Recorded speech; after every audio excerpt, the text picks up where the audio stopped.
بە هۆکارێکی نادیار و لەلایەن چەند کەسێکی نەناسراوە ئاوی چەمی ڕۆخانە لە ناحیەی قادرکەرەمی سەر بە قەزای چەمچەماڵ ژەهراوی دەکرێت.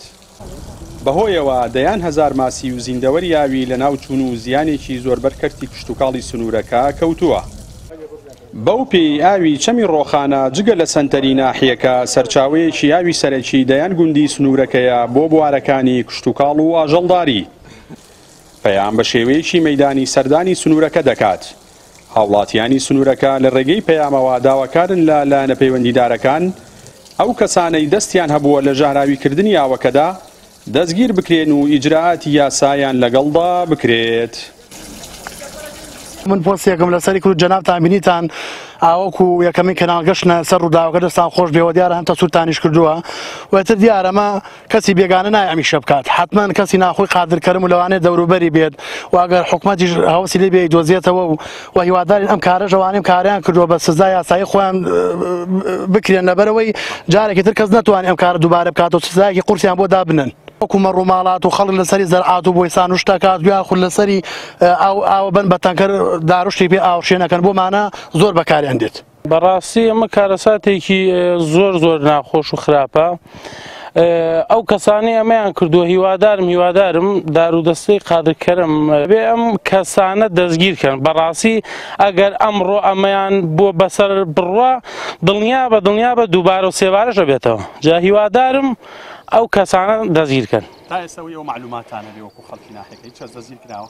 نەوەڵە تا ئێستا تەنها ئەوەیە گومانە هیچ کەسێکیان دەستگیر نەکردووە. ناوەڵە هەروانی سەرەوەنی ئەمە هێشتا ڕەنگە ڕۆبێکی هات بێتە سەرەوە لە بنەوە دوو ئەوەنی لێ خۆم دیۆگا ڕۆژمە بنەوە دەرمەکە کشی تۆپی مردارەوە گەلە زۆری لێ ها بەکەی خۆت دەسێنی دەبانیانە کشی ماسی مردارەوە بووە.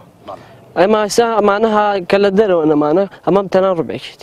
والله ئەمە زەرری زۆر هەیە ئێستا ئەمە ناکوژێ لەم گۆمە هەتا بڕای کوژە هەتا کیۆ مقاومە بگای کوژەی خۆی. ئێمە لەتوانە ئێمەیە بوو دڵنیا بە بەڕێوەبەری ناحیەی قادرکەرم بە وەکالەت ئاماژە بەوە دەکات لێکۆڵینەوەیان لە ڕووداوەکە دەست پێ کردو و سەرەداویان دەستکەوتووە.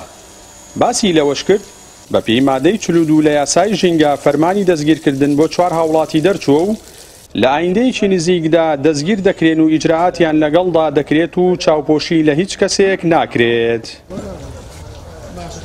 دیارە ژەهراویکردنی ئاوی ڕۆخانە لەلایەن چەند کەسێکەوە بۆتە مای نیگەرانی بۆ ناوچەکە. دیارە لێکۆڵینەوە بەردەوامە و بە چەند سەرەداوێک گەشتوین و فەرمانی گرتنیش بۆ چەند کەسێک دەرچووە بە پێی مادەی 42 لە یاسای ژینگە.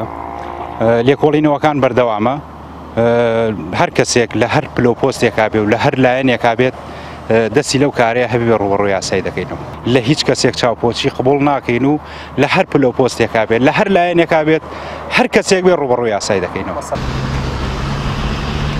بەهۆی ئەوەی لەم ساڵدا بڕی بارانبارین لە وەرزی زستاندا وەک پێویست نەبووە لە ئێستادا کە هێشتا لە سەرەتای وەرزی هاوینداین بەشێکی زۆری ناوچەکانی هەرێمی کوردستان بەگشتی و ناوچەی گەرمیان بە تایبەتی کێشەی کەم ئاویان هەیە.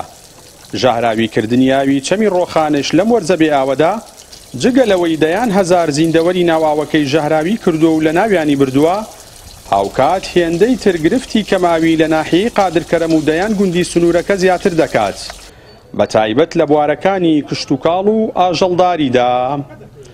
جەلال جەباری کەناڵی ئاسمانی پەیام ناحیەی قادرکەرم.